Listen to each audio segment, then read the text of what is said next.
Rain hammered the canopy so hard it drowned every sound except the radio. A broken voice pushed through the static, tight and low, wrestling panic. "Havoc actual to any station," the voice said. "We're combat ineffective, trapped against the river, chewing through ammunition with no clean exit." Men jammed shoulder to shoulder along the mudbank, soaked to the bone, fingers trembling as they tried to reload blind. Rounds cracked overhead and shredded bark behind them.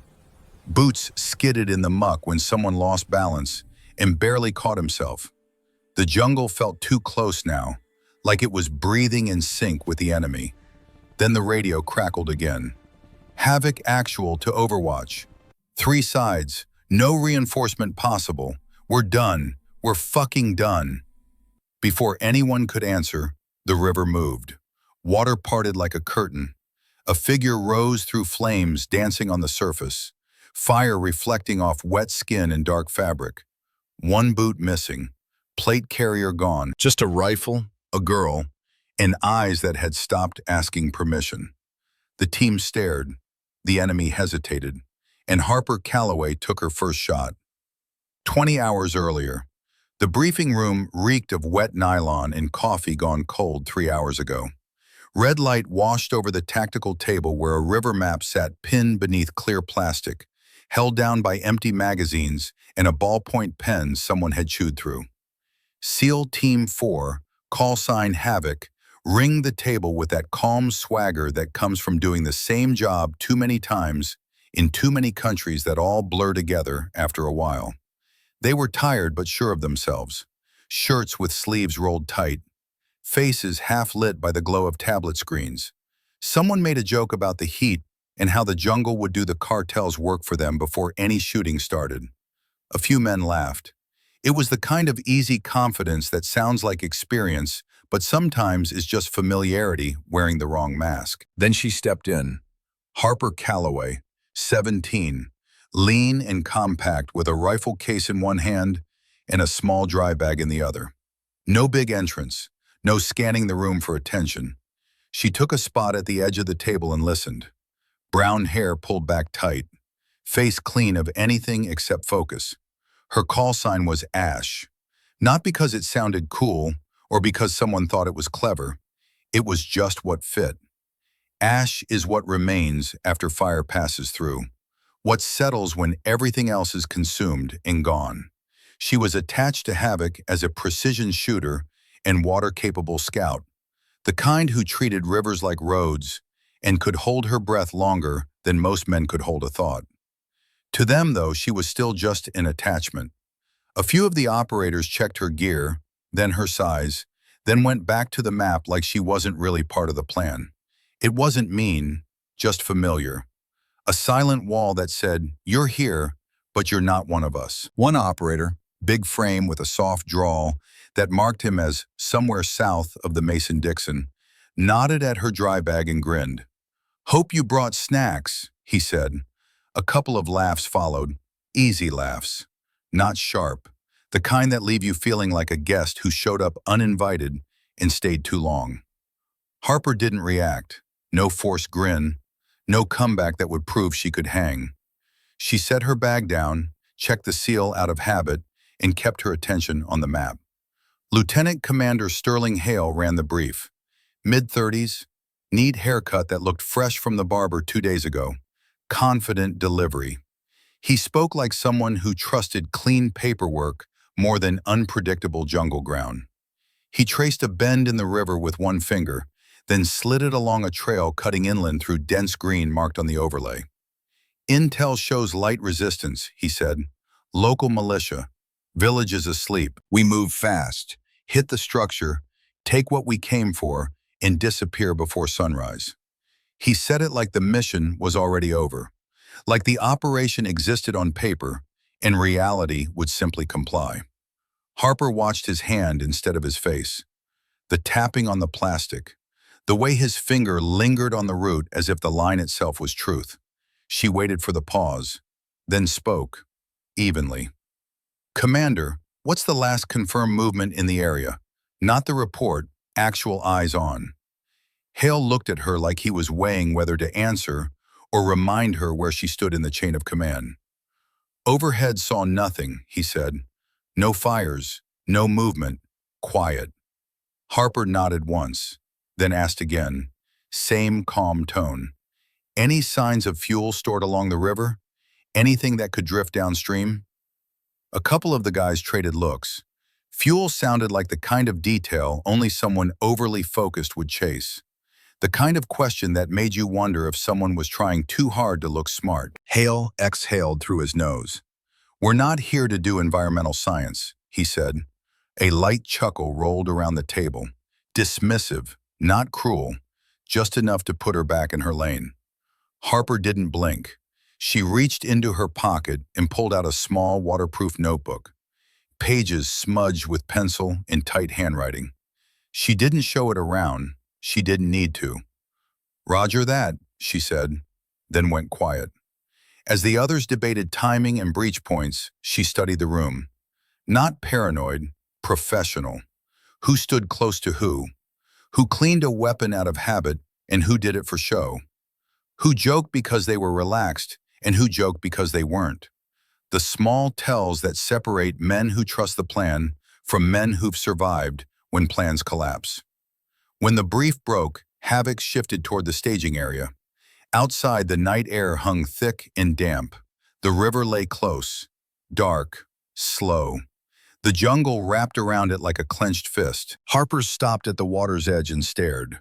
Not at the surface, but at the place where it met the bank, where fuel and mud and rot collected if you knew what to look for. She knelt and dipped 2 fingers in. A faint slick clung to her skin. Not enough to smell, just enough to feel if you were paying attention.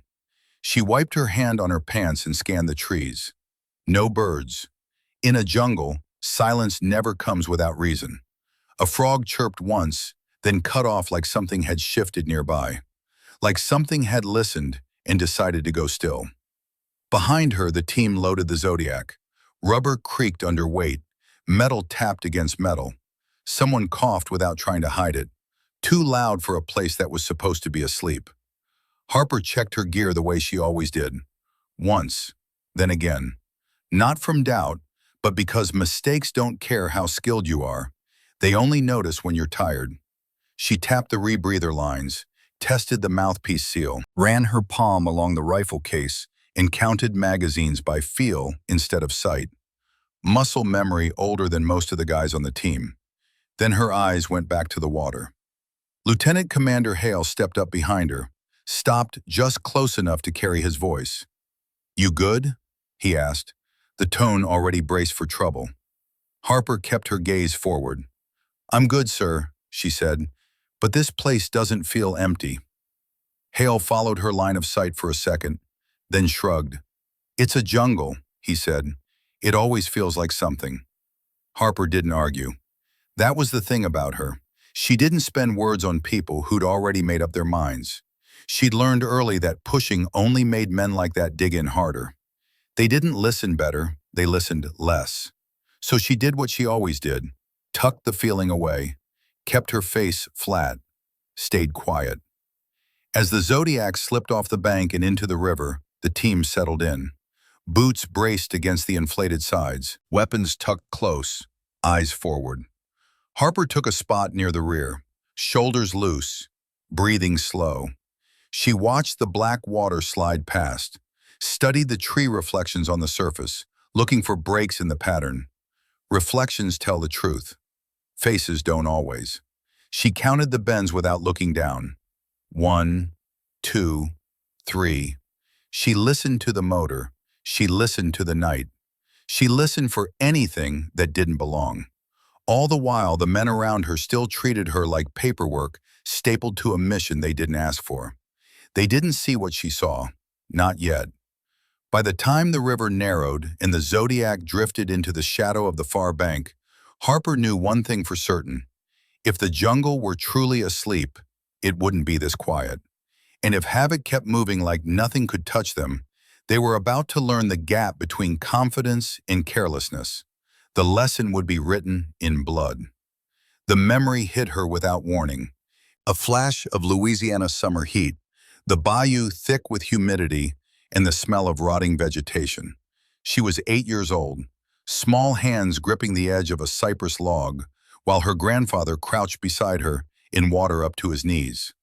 Randall Calloway, 71 years old then, face carved by decades of sun and cold, hands scarred from work that didn't involve desks or air conditioning. He'd been Navy, a frogman in Korea when the Chosin Reservoir froze men solid, and water was the only thing that didn't try to kill you on sight. "Harper," he said, voice low and patient, "your daddy died because someone didn't pay attention. You pay attention, you survive." He made her hold her breath underwater, 30 seconds, then a minute, then two. Made her learn to read currents by the way debris moved. Taught her to shoot from prone positions in the mud, where iron sights got dirty, and you had to trust your hands more than your eyes. Taught her field medicine on deer they hunted, showing her how to tie tourniquets and pack wounds and keep pressure steady when everything in you wanted to panic.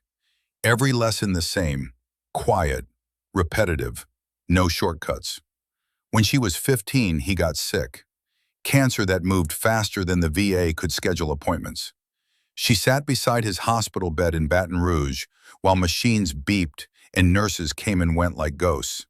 "Harper," he whispered, his voice already thin, "I taught you everything I know. Korean winter, frozen Chosin Reservoir.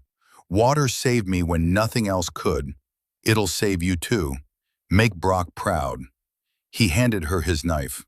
Old, Korean War era, trident etched into the handle.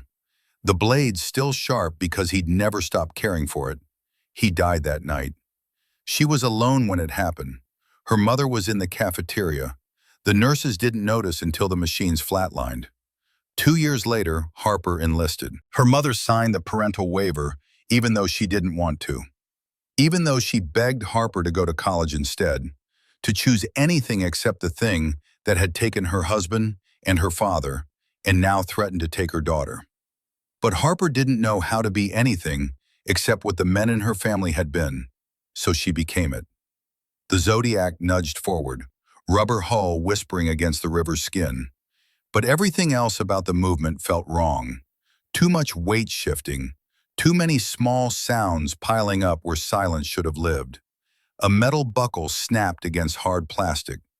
Someone cleared his throat again. A paddle kissed the side of the boat and wasn't corrected fast enough. Noise discipline was slipping, not all at once, but in fragments, the dangerous kind. Harper felt it before she could put a name to it.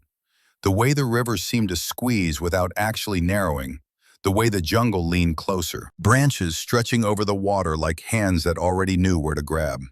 The motor cut. The Zodiac drifted. Boots hit mud with soft, wet sounds. A breath of laughter whispered out, then vanished. Once off the water, they moved fast. Too fast. The kind of speed driven by confidence instead of caution. Havoc pushed inland in a loose file.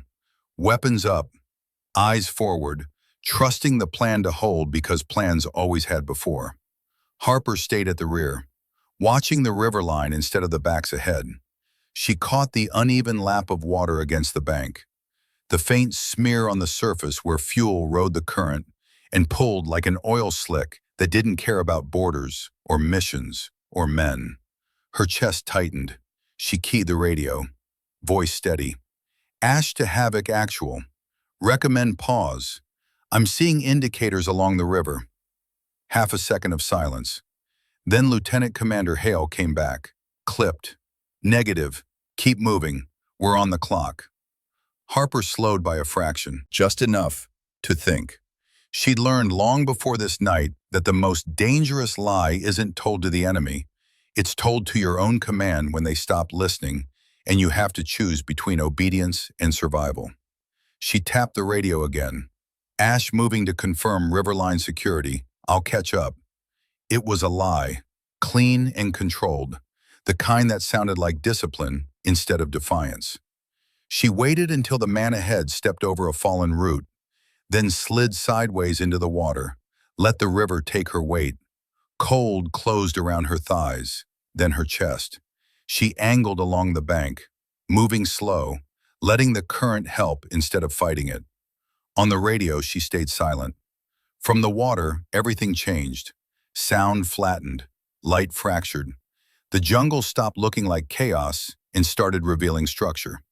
She lifted her thermal optic just enough to clear the surface. Lens dry, breath slow. The truth hit all at once. Heat signatures bloomed in her sight, no scattered panic, no nervous shifting. Prone shapes spaced evenly, overlapping fields of fire. An L-shaped pattern wrapping the exact ground Havoc was walking into. Then she saw the heavy weapon. Set back and slightly elevated, angled to rake both trail and riverbank in a single sweep. Emplaced with patience, not chance. Her pulse didn't spike, it settled. This was the moment her training always led to, where seeing clearly mattered more than feeling anything at all. She keyed the radio again, urgency tight in her throat but controlled. Havoc, actual, Ash. You're walking into a prepared kill zone. Repeat, this is deliberate. Heavy weapon covering your route. Static ripped through the transmission, words breaking apart like glass under pressure. She tried again. New frequency, adjusted power. The jungle swallowed it whole. She raised the antenna for a heartbeat. Nothing came back except dead air. The radio crackled once, then went silent. Not the silence of distance, the silence of jamming. Someone had killed their communications and done it with equipment that didn't come from local militia. Her stomach dropped. Ahead of her, she could see Havoc still moving, still confident, still loud enough for men who were already waiting. She wanted to shout, wanted to fire a warning round into the air, wanted anything that would make them stop moving toward what was about to happen. But she understood the math. One early shot wouldn't save them. It would only spring the trap faster, on worse terms, with no chance to shift the outcome. So she stayed in the water, let geometry do what it always does when men stop paying attention. The first flare ripped the night open like a white wound, hissing as it climbed, bursting overhead like a counterfeit moon that turns shadows into enemies and cover into exposure. The trail lit up harsh and unforgiving, every man visible, every piece of gear highlighted, every mistake about to be paid for in full. The heavy gun opened, not a roar, a long, tearing sound, like fabric ripping the world in two. Rounds chewed dirt and trees and men. The jungle detonated into noise that swallowed thought and left only instinct. Men scattered, shouting. Someone went down hard. Another operator hauled him by the plate carrier until both vanished behind a fallen log. Smoke bloomed thick and red, but instead of hiding them, it marked them. Enemy fire shifted with it, tracking movement like the shooters had rehearsed this exact scenario and knew where panicked men would run. Formation collapsed into survival, every man for himself in the span of 3 seconds. From the river, Harper saw it all with brutal clarity. Every step Havoc took followed lines the enemy had already drawn. Cover that wasn't cover. Dead ground that wasn't dead at all. She watched Lieutenant Commander Hale try to rally them. Voice sharp. Orders forced through chaos that didn't care about rank or plans or good intentions. She saw a breacher spin and fall, a leg buckling the wrong way. She saw a man fire until his weapon clicked empty, then freeze half a second too long before reloading. Seconds stacked up. Each one cost blood. What do you do when you see the trap and can't stop it? When the radio is dead and your voice won't carry, and the only choice left is between obeying orders that will kill everyone or breaking formation and risking everything on your own judgment? Harper didn't ask herself the question. She already knew the answer. She slipped under. The river swallowed her whole. Black, cold pressure squeezing her chest like a fist made of water and time. She kicked slow, kept her silhouette low, let the current pull her along the bank instead of fighting against physics and wasting oxygen on pride. Roots brushed her shoulders. Something snagged her pack and she froze until it slid free. Above her, gunfire cracked and echoed. She felt it through the water. Each burst a dull thud against her ribs, like the jungle was beating a drum only she could hear. She surfaced just long enough to breathe, then went under again, angling toward the rear of the ambush, toward the men who believed the river protected them, who thought water was empty and safe, and wouldn't birth something that could kill. Her boot caught on something solid. One kick, nothing. Another kick, still stuck. Panic clawed at the edge of her mind, sharp and sudden, the kind that drowns more people than water ever does. She crushed it, forced her hands to move, found the laces by feel. Her fingers were numb. Cold had stolen sensation, but not function. She pulled her grandfather's knife, the one he'd carried in Korea, the one he'd given her when he was dying and couldn't hold it anymore. One cut, clean, no hesitation. The boot came free and vanished into the dark, pulled away like it had never been hers. She didn't chase it. She drove forward, lungs burning now, a steady ache behind her eyes that said oxygen was running low and decisions were coming fast. When she surfaced again, it was behind the enemy line. 2 sentries stood watching the water, weapons angled low, relaxed, certain nothing would rise from it. They spoke quietly in a language that wasn't Spanish, Slavic, Eastern European, the kind of accent that came from the Balkans and wars that Americans mostly forgot about unless they were old enough to remember the 90s. They never saw her. She took them clean, quiet, fast, no wasted motion, suppressed rounds that sounded like someone snapping fingers underwater. Their bodies slipped into the brush without a sound. The heavy gun kept singing its song of destruction. An RPG launched somewhere to her left, its backblast flaring bright. Then something else detonated. Fuel stored too close to the fighting. The blast rolled through the trees, heat washing out her thermal optics. Flames skittering across the river's surface like the water itself had caught fire. Fire split the battlefield. For a heartbeat, she lost havoc entirely. The heat drove her back into the water. She went under again, this time not by choice, but by need, swimming blind beneath burning debris as ash drifted down like black snow. When she surfaced on the far side, coughing, eyes stinging, she saw havoc pulling back, not retreating by choice, being pushed, exactly where the enemy wanted them, toward the bend in the river, toward the place with no cover and no room to move. The killing ground within the killing ground. She lifted her radio out of habit, still dead. Enemy fire slowed, then stopped.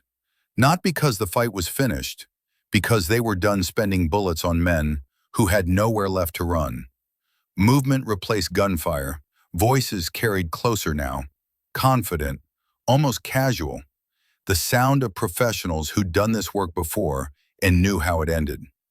Harper pressed into the mud at the river's edge, water up to her chin, heart steady despite everything.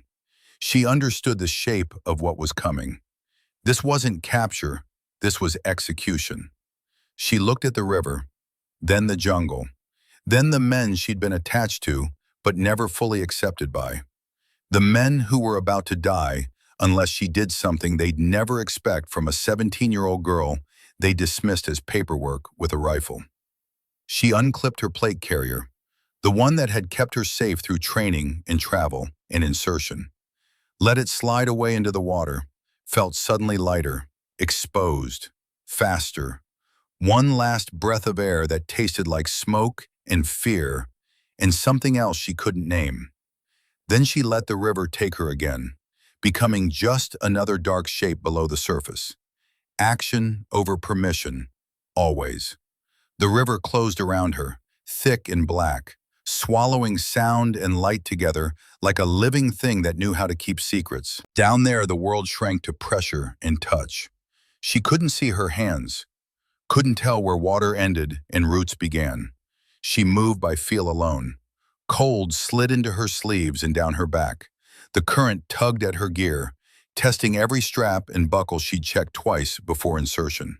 She kept low and flat, letting the river carry her instead of fighting it. Fighting burned oxygen she didn't have. Panic burned more. Her breathing slowed. Deliberate count. In through the rebreather, out again. Time measured in heartbeats, not seconds. Roots reached from the bank like blind fingers. Some brushed her shoulders. Others caught and held. She eased around them, patient, refusing to rush even as her chest began to tighten with the first whisper of need. Then something grabbed hard. Her right boot locked beneath a thick root twisted by years of current. One kick, nothing. Another kick, harder. The root held like it had been waiting for her specifically. Pressure climbed in her head. Not fear yet, just urgency. The body's quiet alarm that said time was running out and choices were narrowing. She stopped herself, forced thought through the rising need to surface and breathe and live. Her hands slid down her leg, fingers numb from cold. Finding the laces by memory, she pulled her grandfather's blade, the trident knife he'd carried when the Chosin Reservoir froze and men died in their sleep from cold that turned blood to ice. One clean cut, no sawing, no hesitation. The laces parted. The boot came free and vanished into the dark, pulled away by current that didn't care about sentiment or loss. She didn't look back, didn't count what she'd shed. She pushed on immediately. Oxygen burned hotter now, a steady ache spreading behind her eyes and into her throat. She ignored it the way her grandfather had taught her. Acknowledge the pain, set it aside, keep moving. When she surfaced again, it was slow and careful, just enough to clear her face. She didn't gasp, didn't rush the breath. She listened first. Gunfire echoed farther off now. The main fight had shifted. That told her something important. The enemy had moved. They were closing, finishing what the ambush had started. She lifted her thermal optic just enough to scan. 2 heat signatures stood near the bank. Enemy sentries watching the water. Relaxed now, their weapons hung low, angled toward where the team had been, not where she was.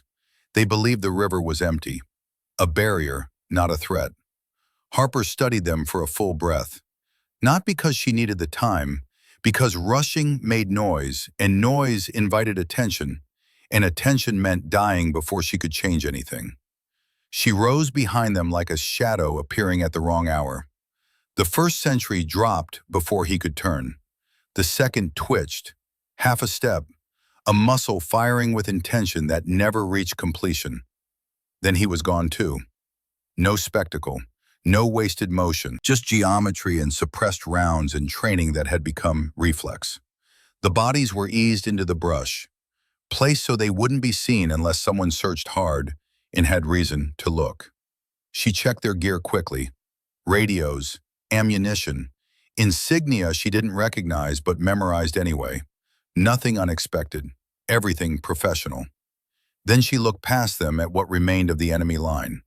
What she saw made her pause, made her recalculate. The enemy formation wasn't sloppy, no bunching, no random drift. Fighters were spaced with intent. Fields of fire overlapped cleanly. Men shifted on hand signals, not shouted commands. This wasn't a mob with guns. This was a unit, trained, rehearsed, led. She watched for a full minute, cataloging details the way her grandfather had taught her to catalog deer trails and water patterns, and the small things that separate luck from preparation. A leader moved with confidence, not speed. Runners passed messages without breaking formation. A heavy weapon crew stayed covered, protected by 2 others who never strayed far. Leadership was shielded, by design, not chance. Her jaw tightened. Militia didn't move like this. Cartel foot soldiers didn't maintain discipline under fire like this. These were professionals. Mercenaries, maybe. Men who fought for money and survived because they were better at killing than the people trying to kill them. She slid back into the water, repositioned, surfaced farther down the bank. Again she waited before acting. Again the same discipline, the same control her grandfather had beaten into her with repetition and patience and love disguised as hardness. This was command and control. Someone had planned it. Someone had rehearsed it. The ambush had layers. And the follow-on movement was just as deliberate as the first strike. She caught a signal. 2 fingers and a closed fist. Done clean. Textbook. Another man mirrored it instantly, without hesitation or confusion. That kind of fluency came from training, from repetition, from leadership that enforced standards and didn't tolerate sloppiness. A chill ran through her that had nothing to do with the water. She shifted again, keeping the river between herself and the enemy whenever possible. Her movement stayed smooth, economical, almost detached. To anyone watching, she would have looked like part of the place. Another shadow, another ripple. Nothing worth investigating until it was too late. They didn't know her story, didn't know where she'd learned to move like this, or why water felt more familiar than dry ground. They only saw the outcome, if they saw anything at all. A soldier who didn't rush, didn't hesitate, didn't waste effort on fear or doubt or second-guessing. Tracking the enemy's focus, she noticed something else. Attention kept bending toward one man. Orders flowed from him like water finding its level. The line adjusted around his movement. When he shifted, everything shifted. She didn't know his name and didn't need to. He was command, and command was too close to the river for his own safety. She edged nearer, breath steady despite the burn building in her lungs and muscles. Her body ached now, the deep ache of pushing past limits and ignoring what the mind says is reasonable. She acknowledged it, set it aside, moved anyway. One more detail settled heavy in her gut. The ambush felt personal, not emotional, not angry, personal in the way only careful preparation can be. Routes were covered, timing was perfect. Havoc's movement had been anticipated, not reacted to. Someone had known where they'd be. Someone had known when. Someone had sold them before they ever left base.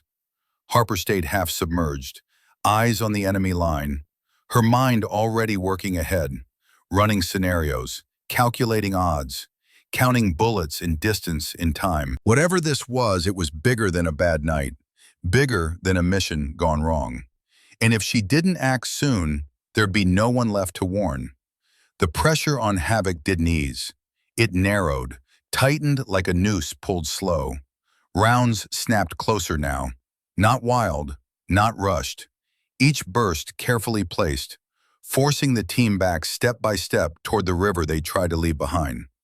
Mud grabbed boots, branches ripped sleeves and caught on gear. Every man felt it, even if none said it aloud. They were being herded. Lieutenant Commander Hale shouted orders, but his voice no longer carried the authority it had in the briefing room. It carried urgency, desperation wrapped in military terminology. He called for movement, for covering fire, for spacing that no longer existed because chaos doesn't respect formations. Men answered when they could, short bursts, sharp commands, saving breath the same way they saved ammunition, because both were running out and everyone knew it. Click. The sound landed heavier than gunfire. A rifle went dry, and the man holding it froze for half a heartbeat before slamming in a new magazine. Another operator fired short, controlled bursts, counting under his breath, making every round justify its existence. Smoke drifted thick through the trees, then hung in the wet air, turning everything bitter and hard to breathe. Morale didn't snap all at once. It thinned like fabric worn too long in too many places. Someone muttered they were almost out of ammunition. Someone else said they already were. No one laughed. Then the enemy fire slowed. Didn't stop clean, just thinned enough to notice. Enough to make the silence land harder than the noise had. Hale raised a hand for a halt that barely mattered anymore. The team crouched low, weapons up, eyes scanning darkness that seemed to press closer with every breath, waiting for the next wave that everyone knew was coming. It didn't come, not the way they expected. From beneath the river's surface, Harper felt the shift before she heard it. Water carried sound differently, vibrations that traveled through liquid faster than air. She caught the change, The swap from firing positions to movement. Boots in mud, voices closer together, confidence building in the spaces between words. They were done spending bullets.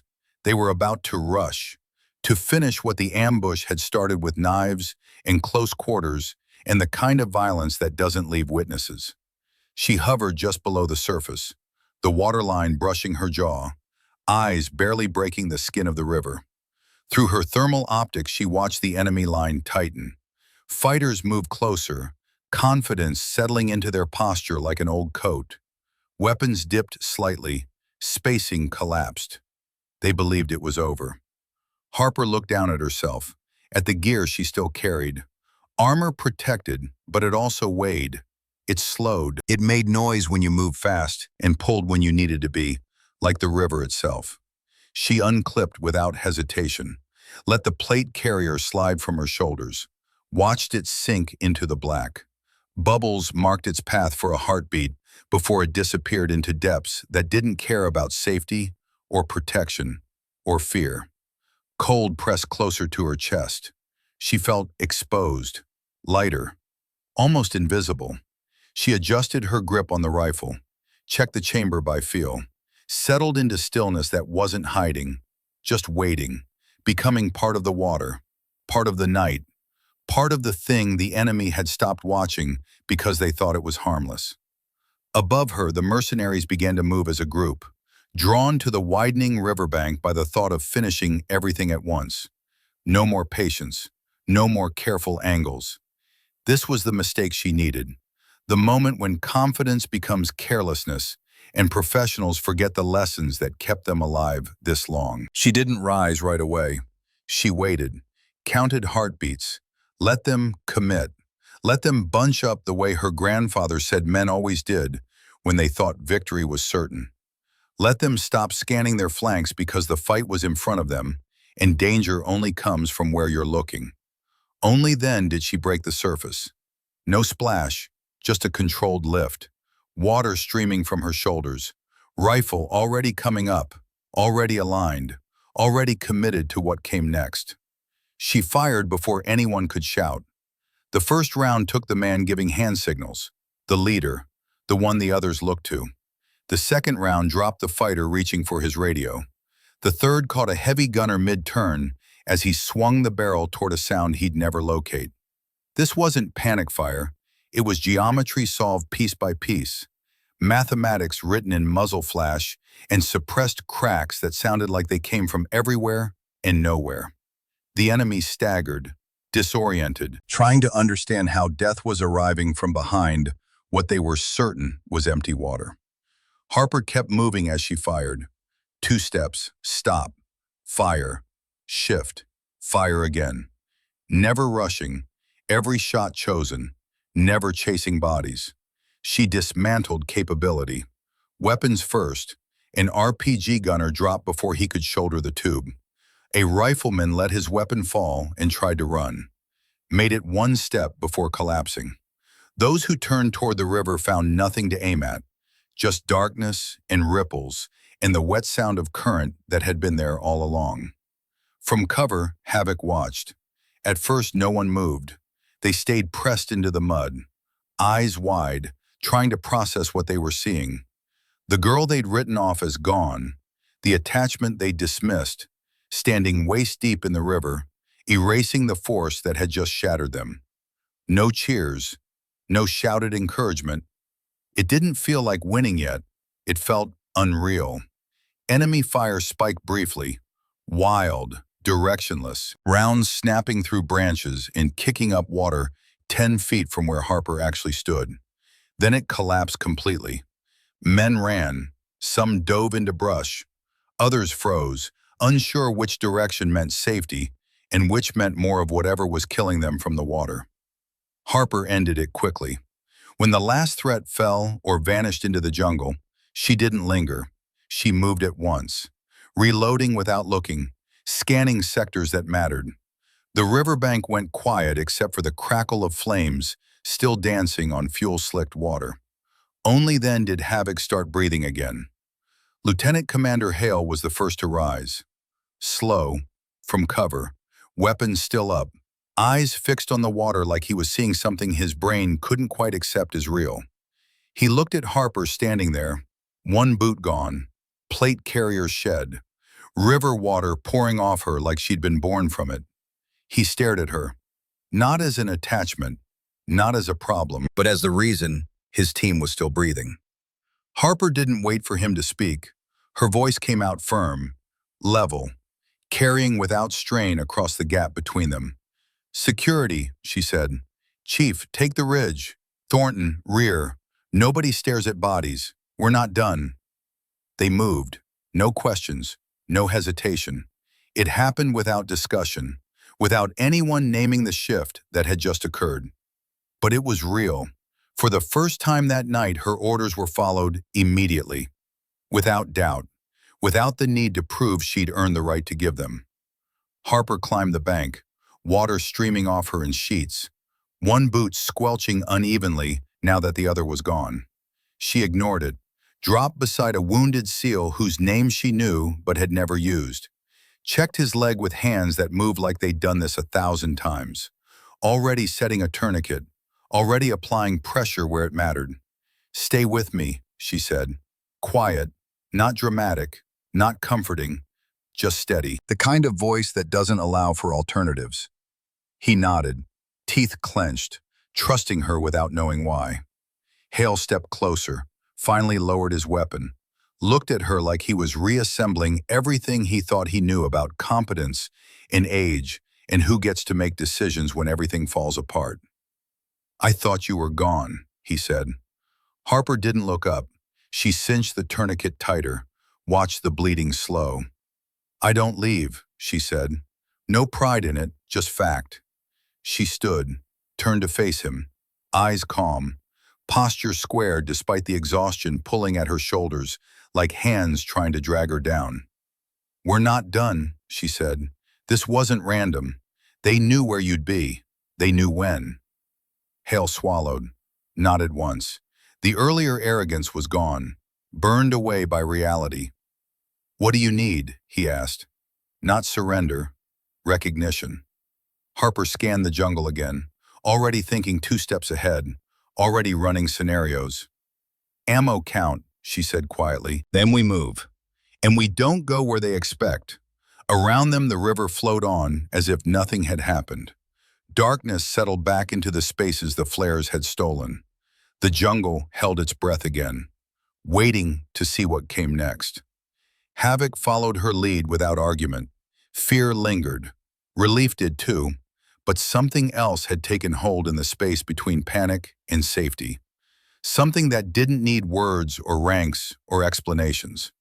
Trust. Not because of what she'd said, not because of her age or her name or the legacy she carried, but because when it mattered most, when the radio crackled with the words, "We're done," and the river burned and death came from 3 sides at once, she rose from the water and turned the end into a beginning. The riverbank didn't become safe just because the shooting stopped. Harper didn't let it. She moved among the team with purpose that looked like training, but was really just instinct hardened by repetition. "Security first," she said. "Nothing else matters until we know what's around us." Senior Chief Garrett McBride took the ridge without being told twice. Moved with the kind of efficiency that comes from 2 decades of doing the same job in different countries. Petty Officer Wade Thornton shifted to rear security despite the tourniquet on his leg. Eyes scanning the tree line like the fight could restart any second, and probably would. The rest spread out naturally, covering angles that actually mattered instead of the angles that looked good in training. Only then did Harper drop to her knees beside the wounded. She worked fast, but not rushed. Hands steady as she checked tourniquets that had been applied under fire. Pressure dressings that were holding or weren't. Breathing patterns that said shock or said pain or said something worse. She spoke to each man the same way, short sentences, clear instructions. No false comfort that would insult their intelligence. "You're stable," she told one. "Don't move yet." To another, "Look at me, not the jungle. Your job right now is staying conscious." The team fell into her rhythm without realizing it. Weapons stayed up. Fingers stayed off triggers until they needed to be on them. No one wandered. No one let their attention drift to what had just happened instead of what might happen next. Discipline returned like muscle memory kicking in after the adrenaline faded enough to let training take over again. When the last casualty was assessed and stable, Harper stood, wiped her hands on her pants, the motion automatic. She looked toward the bodies near the river's edge. Mercenaries who'd been professionals right up until they stopped being alive. One in particular drew her attention, the one who'd been giving hand signals, the one the others had oriented around like iron filings responding to a magnet. "That one," she said, nodding at the body. "I want him checked." McBride moved with her, covering as she knelt. The man was cleanly dead. No surprise there. Harper had put the round exactly where she'd aimed it. She searched him the way she'd been taught. Fast, thorough, respectful even in death, because that's what separated soldiers from killers. Inside the tactical vest she found a folder sealed in plastic, laminated like it mattered, like someone had gone to trouble to keep it dry and intact and ready to reference under bad conditions. She slid it free, opened it under the faint glow of a red lens flashlight that McBride held without her asking. The first thing inside was a photo. Lieutenant Commander Hale's breath caught before he understood why. It was him, clear as a portrait, recent enough that the haircut matched what he was wearing now.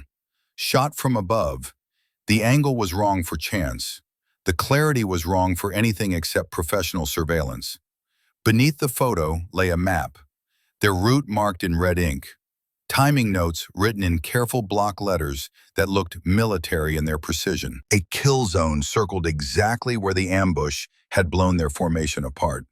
No guessing, no improvisation, just preparation meeting execution. Harper closed the folder, stood slowly, crossed to Hale, and handed it over without ceremony, without commentary, just placed it in his hands and waited while he processed what he was seeing. He stared longer than he should have. His jaw worked like he was trying to find words that would make sense of what couldn't make sense. "This isn't," he began, then stopped, started again. "This can't be." Harper shook her head once. "It's not coincidence," she said quietly. "They weren't waiting for Americans. They were waiting for you, for this team, for this route, for this exact moment." The others drifted closer despite themselves. Nobody spoke. The jungle pressed in from all sides, not with threat now, but with the weight of unanswered questions. "They had spacing," Harper continued. Her voice stayed level, clinical, leadership protection. "Follow-on movement coordinated. That doesn't happen by luck. Someone upstream knew when you'd move and where you'd be." Hale swallowed hard enough to see it. "You're saying we were compromised." "I'm saying someone sold the ticket," Harper replied. No anger in it, no accusation, just fact presented the way facts deserve to be presented when lives depend on accepting them. Silence stretched. Nobody argued. Nobody asked for proof beyond what was already in Hale's hands. Photographs don't lie. Maps don't fabricate themselves. Timing notes written in English don't appear in the pockets of Balkan mercenaries without someone bridging that gap. Something shifted in the space between them. Not loudly, not officially, but real enough that everyone felt it happen. Hale looked up from the folder, met Harper's eyes. His were tired and honest in a way they hadn't been during the briefing. "What do you recommend?" he asked. The first time all night he hadn't framed it as permission or orders or the careful dance of rank. Just a simple question that acknowledged she'd earned the right to answer it. Harper took the folder back, slipped it into her drop pouch, scanned the jungle again with eyes that never stopped working even when she was talking. "We go quiet," she said. "No transmissions unless I clear them. We change direction, and we stop thinking extraction is rescue. It's bait." No one challenged her. The chain of command didn't vanish. It adjusted to reality. bent around the fact that rank matters less than results when you're bleeding in a jungle, and the people who were supposed to protect you sold you instead. Harper didn't talk about extraction like salvation. She treated it like a problem that needed solving. "The bird will pull eyes," she said softly. "They'll watch every obvious path, every clearing, every place that looks like hope." Hale nodded without hesitation. He didn't look at the map anymore. He looked at her. "So we don't take it. So we don't walk where they're waiting," Harper answered. No one argued. No one offered an easier option that would get them killed slower instead of faster. The team moved like people who'd stopped believing in shortcuts, like people who'd just learned the difference between confidence and survival. They slowed their pace, quieted their movement. Every step was placed instead of taken. Every branch eased aside instead of snapped. Weapons stayed up, but fingers stayed disciplined. The jungle stopped feeling like something to rush through and became something to survive, one careful decision at a time. They reached a ravine just as dawn started thinning the dark. A narrow, ugly cut in the terrain with limestone walls rising slick and steep. Moss and roots everywhere. Sound traveled wrong there. Echoes that lasted too long. Spaces where mistakes could disappear whole and take men with them. Harper stopped them with a raised hand.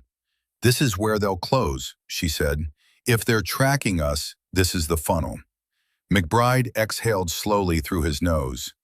"No room to maneuver." "No," Harper agreed, "which means they won't expect resistance. They'll expect surrender or slaughter, not a fight." Positions were taken without discussion. What little ammunition remained came out. Magazines were checked, then checked again. The count was bad, low enough that everyone did the math and didn't like the answer. Harper didn't soften it, didn't pretend they had resources they didn't. "We don't have enough to fight fair," she said, "so we don't fight fair." McBride worked quietly with what he had, hands steady despite the pressure of knowing this was probably their last card to play. He rigged a grenade into a fork in the rock overhead. Fishing line pulled just tight enough to catch a boot that wasn't watching. It wasn't elegant, but elegant didn't matter. Functional mattered. Deadly mattered. When he finished, they stepped back and looked at it. One chance, one trap, one opportunity to shift odds that were already stacked wrong.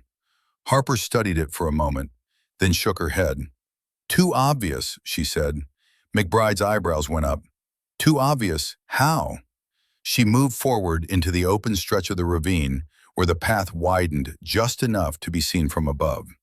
Just enough to look like a place someone might stop if they were tired or hurt or out of options. She knelt there, rifle resting easy across her thighs, posture loose like she belonged exactly where she was.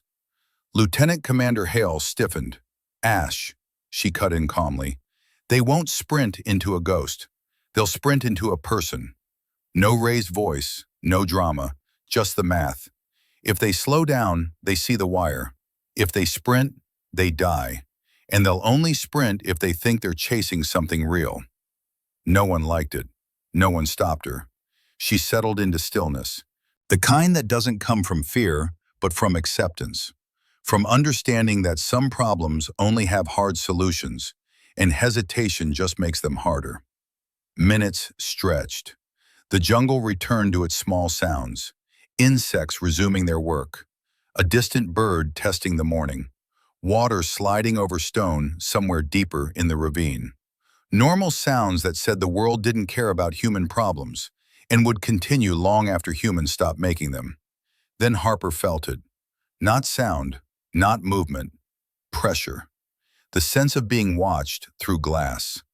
Of attention focused from a place she couldn't see but could feel, like heat on skin. She didn't shift, didn't blink, just kept her breathing steady and her posture exactly where it was. A heat signature peeled away from the darkness above the ravine, visible through her peripheral vision, but not obvious enough to make her turn. One man, careful, patient, thermal optic raised, sweeping in measured arcs that said professional instead of amateur. He stopped when he saw her, studied her longer than the others would have, didn't rush to judgment or action, just observed, calculated, made decisions based on what he could verify instead of what he wanted to believe. Harper stayed kneeling, shoulders loose, rifle angled low. She didn't sell weakness because selling looks like acting, and acting looks wrong to people who know what real exhaustion looks like. She just let the truth sit there. A lone girl at the end of a hard night, visible, unhidden, exactly where a tired, desperate soldier might collapse when they ran out of options and energy. The trap tightened around them both, his trap and hers, overlapping in a space where whoever committed first would probably die, and whoever waited might live. Behind Harper, the SEALs waited, muscles locked, breaths held, fingers pressed to triggers they weren't allowed to pull until she gave the word, or the word became unnecessary because they were already shooting. This was the longest moment of the night. Not gunfire, not shouting, waiting, trusting a 17-year-old girl to know when patience ended and violence began. The point man decided. He lowered his optics slightly, made a choice based on incomplete information because that's what combat forces and luck punishes. He signaled forward with hand movements that were clean and practiced and probably worked 100 times before tonight. Movement followed, fast, confident. Boots struck rock without slowing because the target was in sight and vulnerable and alone. More heat signatures piled into the mouth of the ravine, bunching exactly as Harper needed, exactly as McBride's grenade required, exactly as her grandfather had taught her men always did when they thought victory was certain and danger was past. The wire went tight. The blast was sharp and brief, contained by stone that turned shrapnel into a horizontal storm. A flash, a concussion that hit like a physical wall. Bodies slammed into limestone and each other. The sound rolled through the ravine and echoed back on itself until it was impossible to tell if the explosion was still happening or just refusing to end. Before the echoes died, Harper was on her feet, rifle up, shots precise and limited. She didn't chase targets, didn't dump magazines into spaces where enemies might be. She ended capability. The difference between shooting and killing, between wasting ammunition and making every round justify the weight it added to a combat load. The team moved instantly, like they'd trained their whole lives for this exact moment, even though none of them had ever trained with her before tonight. Covering angles, watching overhead exits, trusting her timing completely because her timing had kept them breathing when nothing else had. When it was over, the ravine went still again. Smoke drifted, then cleared. No one spoke for a long moment. They didn't look at Harper like a myth or an attachment or a problem that needed managing. They looked at her like someone who'd been carrying weight long before tonight and would probably carry it long after. Hale finally lowered his weapon. His voice came out quiet, almost private, even though everyone could hear it. I've never seen someone wait like that. Harper checked the surroundings one last time, made sure the threat was actually gone instead of just paused, then nodded once. Waiting is part of it, she said. Most people just don't practice. In the soft light creeping into the ravine, the team understood something they hadn't before. They hadn't been saved by luck. They hadn't survived on firepower or superior numbers or anything except discipline.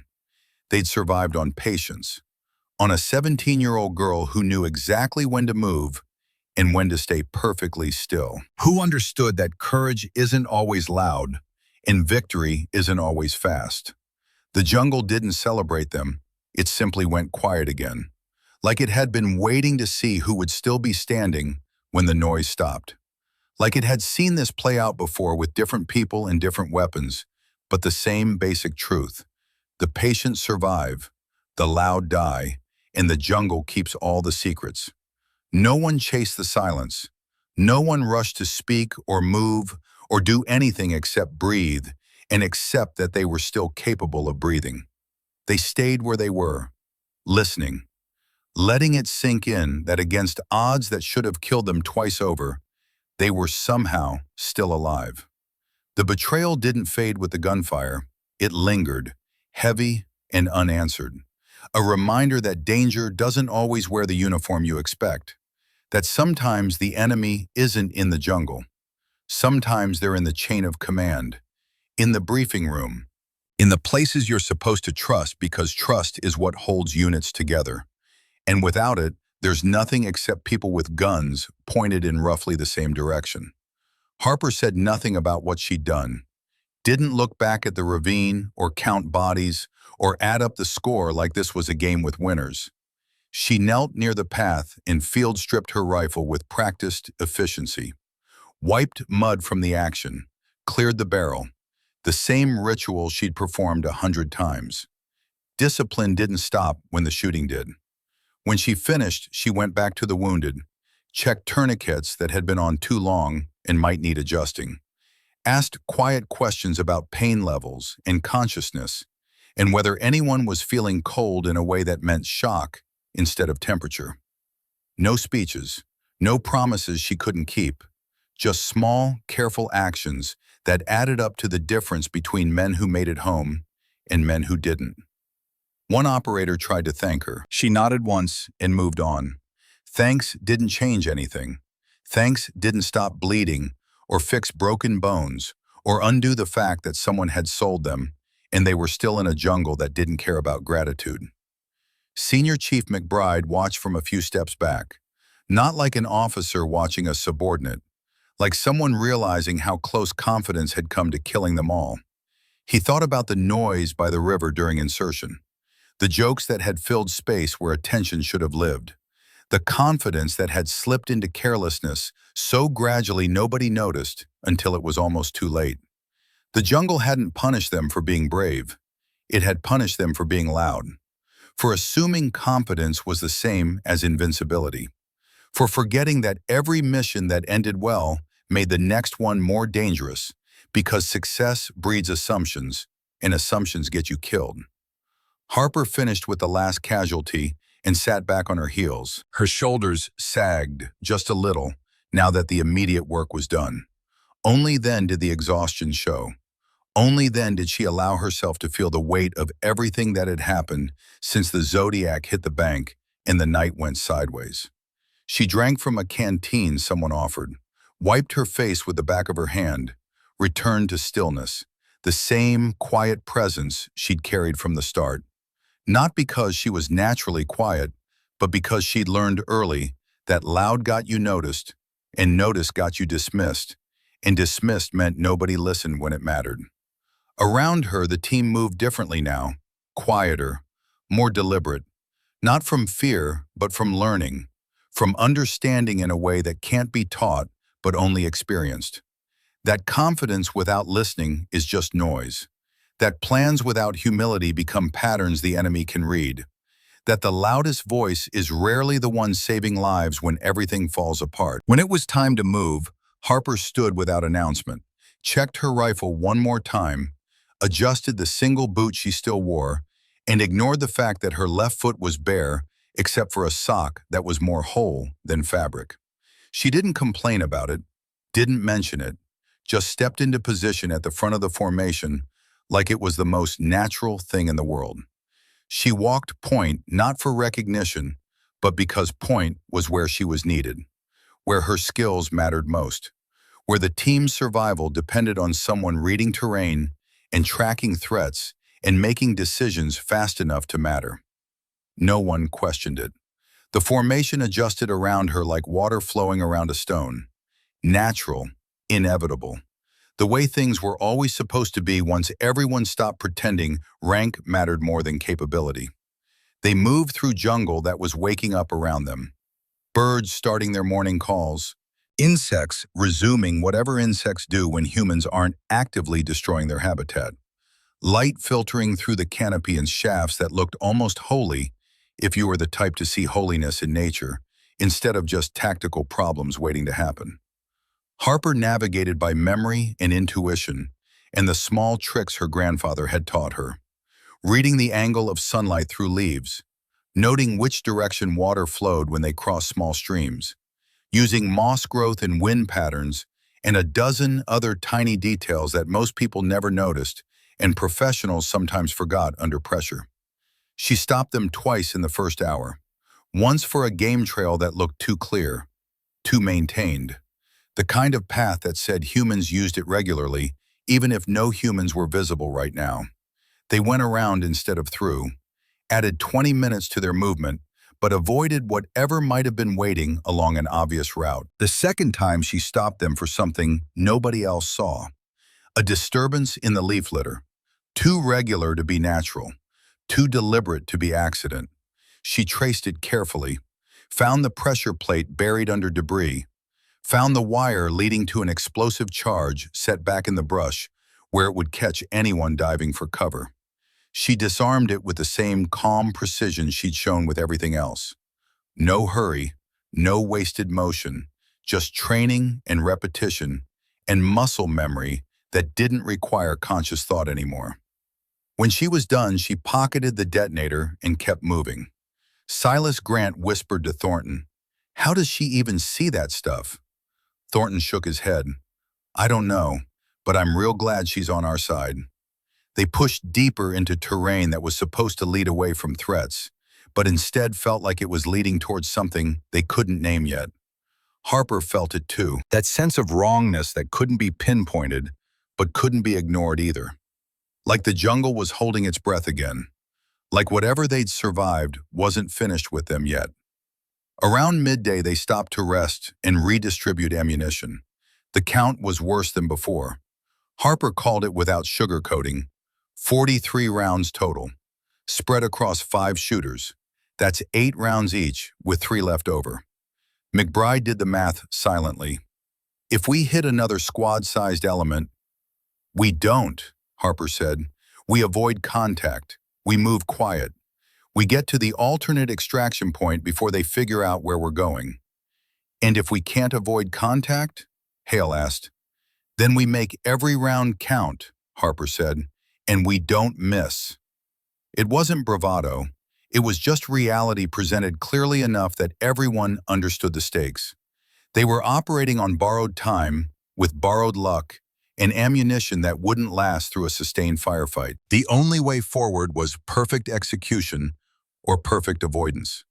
Anything else meant dying in a jungle that would swallow their bodies and their stories and leave nothing except another mystery for people to half remember wrong. They moved again, slower now, every step placed with intention, every sound evaluated for threat or neutrality. The kind of movement that takes twice as long but keeps you alive when faster movement gets you killed. Harper led them through a section of jungle so thick the canopy blocked most of the light. Navigation became touch and instinct. She moved like she could see in the dark, like the shadows were friends instead of obstacles. Behind her, the team followed in single file, each man's hand occasionally touching the shoulder of the man in front to maintain contact without speaking. When they emerged on the far side, Harper stopped them in a defensive perimeter and took a knee. Pulled out the laminated map she'd taken from the dead mercenary commander, studied it under filtered sunlight, compared it to terrain features she could actually see, made marks with a pencil stub that had been chewed at one end. McBride moved up beside her. "Where are we?" Harper pointed to a spot on the map. "Here, about 6 clicks from the alternate LZ, maybe 8 hours if we maintain this pace." "Can we maintain it?" he asked. "Have to," Harper said. "Thornton's tourniquet needs attention soon. Grant's hypothermic even if he won't admit it. We stay out here another night, we lose people to exposure before we lose them to bullets." "What about water?" Harper glanced at the nearest stream, visible through the trees but 30 meters off their current path. "We fill now. Purification tablets, no fires, no cooking, cold rations only." McBride nodded. "You know they're going to be waiting at the LZ." Harper looked at him. Really looked. Met his eyes in a way that said she understood exactly what he was implying and had already thought through the problem from 6 different angles. "Probably," she agreed, But they'll be watching the primary LZ, maybe the first alternate. We're going to the third alternate, the one that's not on any official list. How do you know about a third alternate that's not on the list?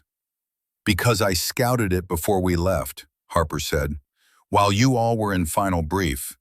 I walked the area, found 3 possible extraction points, marked them on my own map. Old habit. McBride stared at her. You scouted extraction points before the mission even started? Harper shrugged.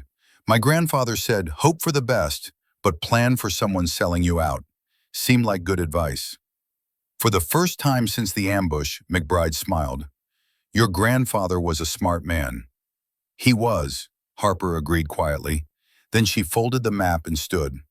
Let's move. We're burning daylight, and I want distance between us in that ravine before dark. They moved. Through jungle that gradually shifted from thick to thicker. Through sections where the ground turned soft and threatened to hold boots. Through places where the air hung so heavy with moisture, it felt like breathing underwater. Harper navigated all of it with the certainty of someone who'd grown up in similar terrain. Louisiana Bayou translated to Amazon jungle easier than most people would guess.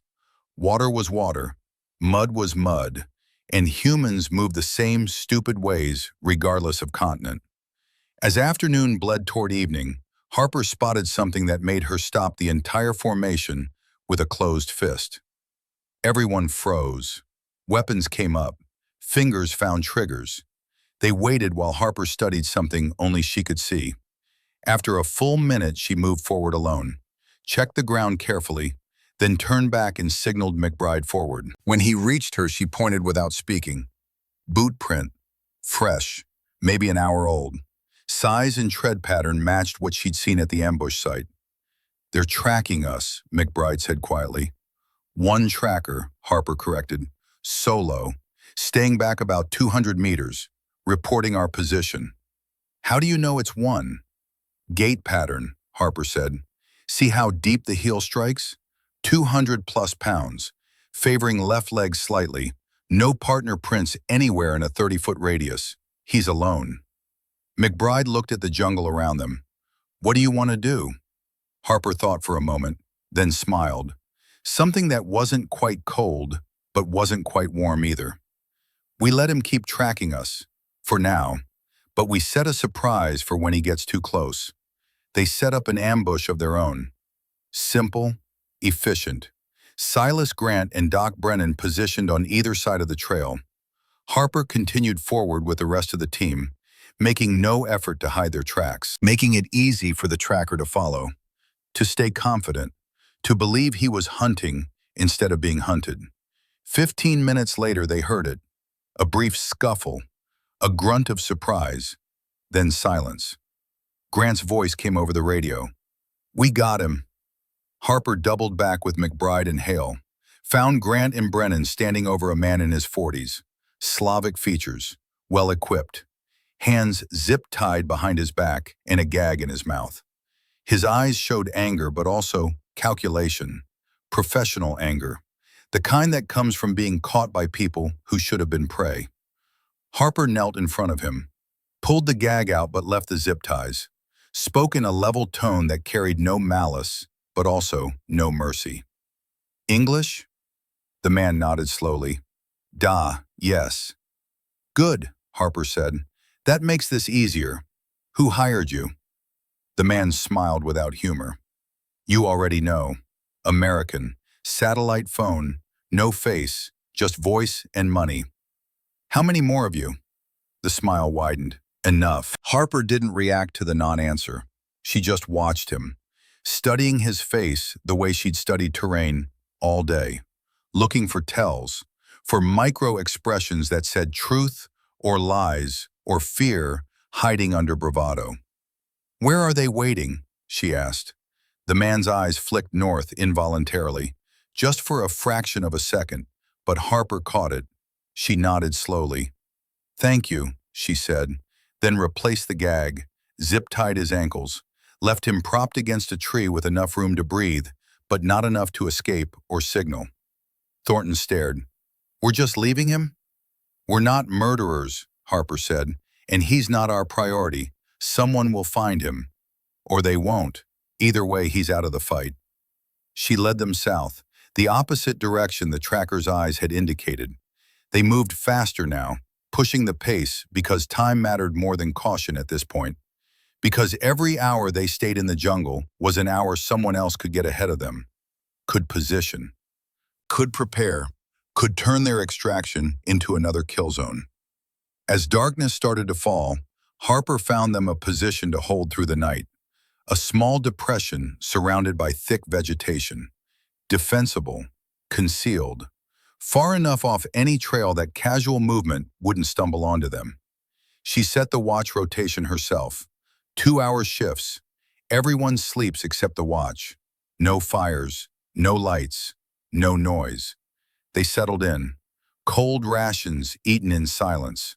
Water drunk sparingly even though everyone was dehydrated. Weapons cleaned and rechecked even though they'd been checked an hour before. The small rituals that keep soldiers sane when everything else is chaos. Harper took first watch. Not because she had to, but because she knew nobody else would sleep until she did, and she wasn't ready to sleep yet. McBride sat near her, not talking, just present. After a while, he spoke quietly. "Your father would be proud."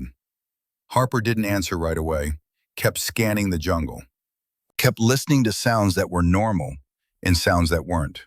Finally, she said, "My father died because someone didn't listen to warnings. I won't make that mistake." McBride nodded. "Neither will we. Not anymore." They sat in silence after that. Two soldiers who'd started the day as strangers and ended it as something else. Not friends exactly, but connected by the kind of bond that only forms when death gets close enough to smell and you survive anyway. When McBride's watch came, Harper finally let herself rest, closed her eyes, let exhaustion take her under, and dreamed of her grandfather teaching her to swim in bayou water so dark you couldn't see your own hands, teaching her that fear of drowning only makes you drown faster, that the water will hold you if you trust it, if you stop fighting and start flowing.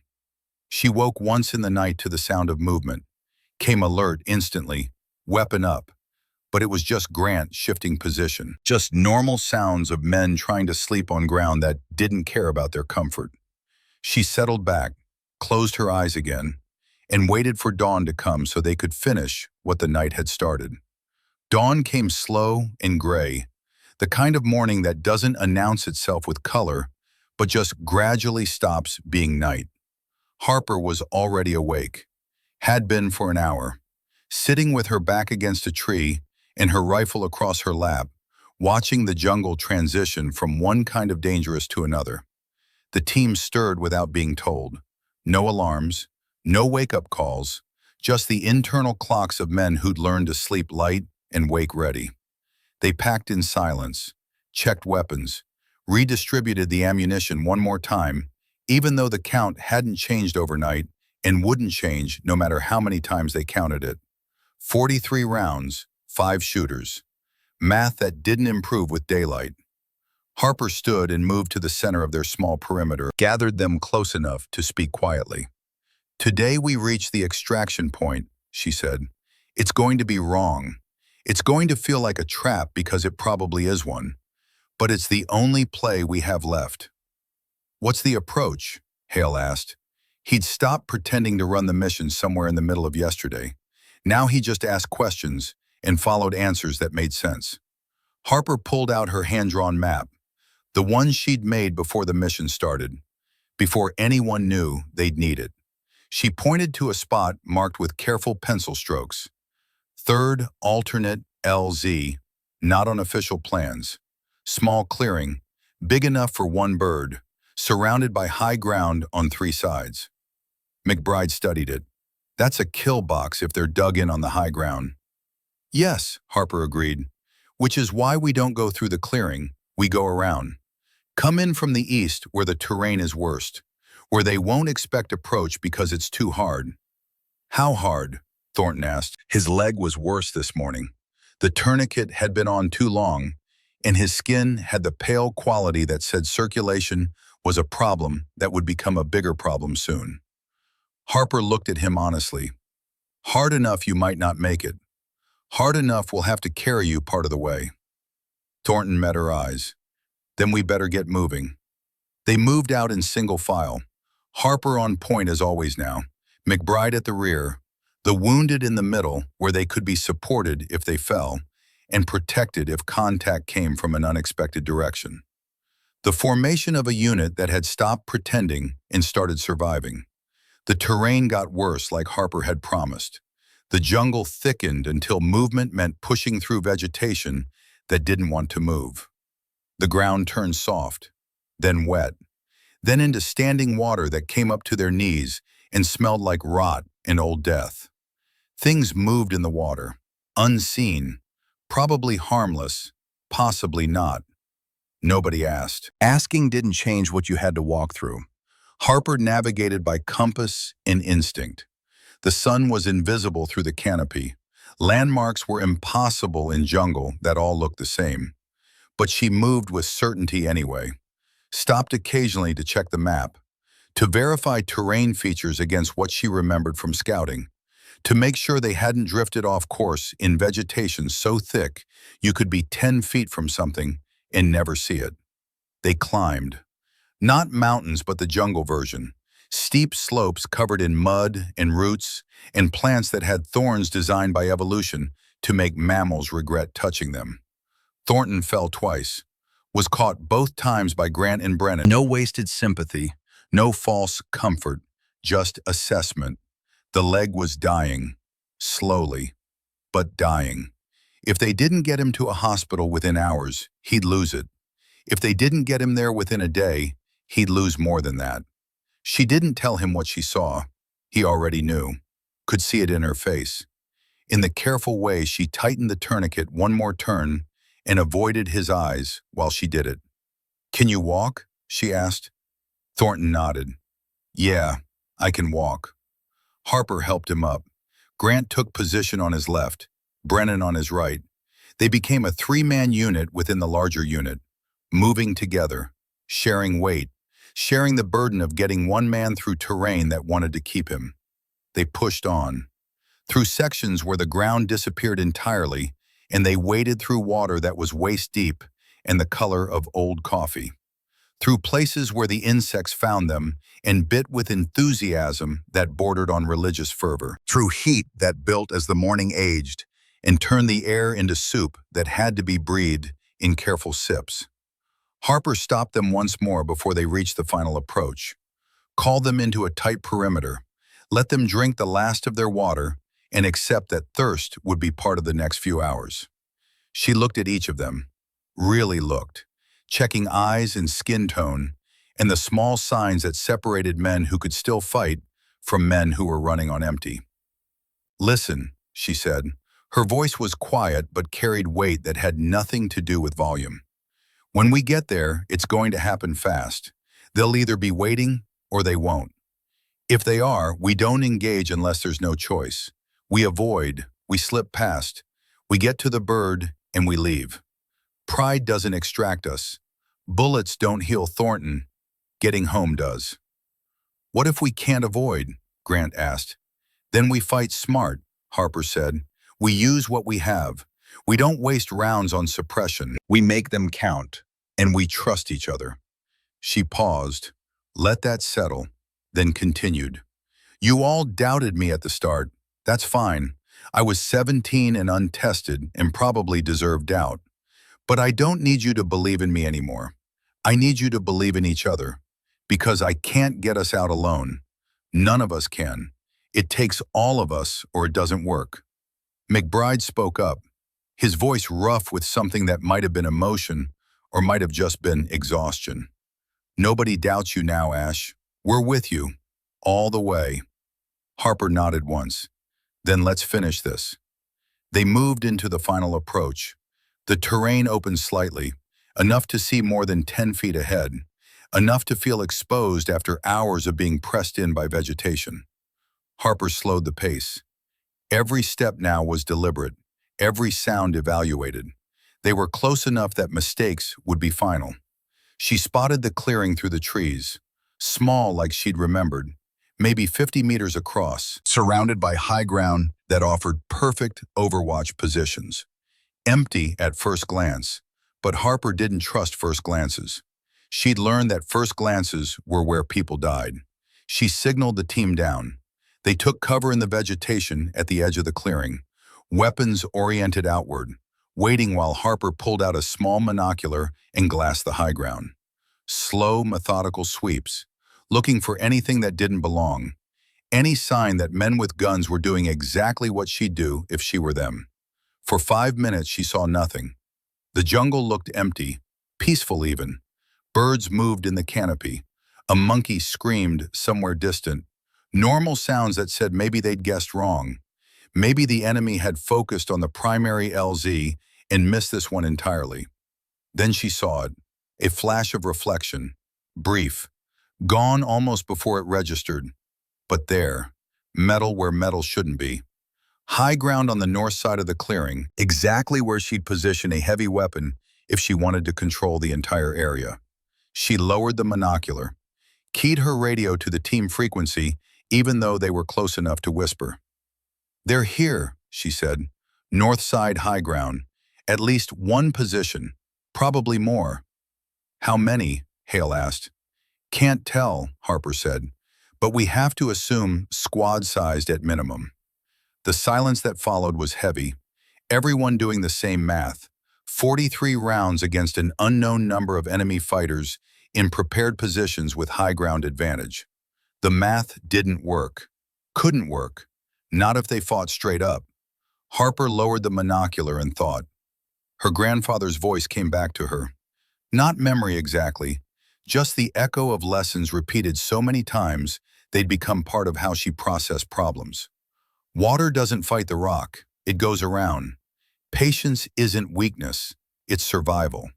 She made a decision. "I'm going in alone," she said, "through the water. There's a stream that feeds into the clearing from the east. I can use it as concealment. Get behind their position. Create confusion." "Absolutely not," Hale said, his voice sharp. "Too much command authority left in it. That's suicide." Harper looked at him. "It's the only option that doesn't get all of us killed. You stay here. When I engage, you move fast across the clearing to the LZ. Don't stop. Don't help me. Just get Thornton on that bird when it comes." McBride shook his head. "Kid, I've lost one daughter already. I'm not losing you too." Something in Harper's chest tightened at that. At the word daughter spoken by a man who treated her like an obstacle 24 hours ago. But she kept her face neutral.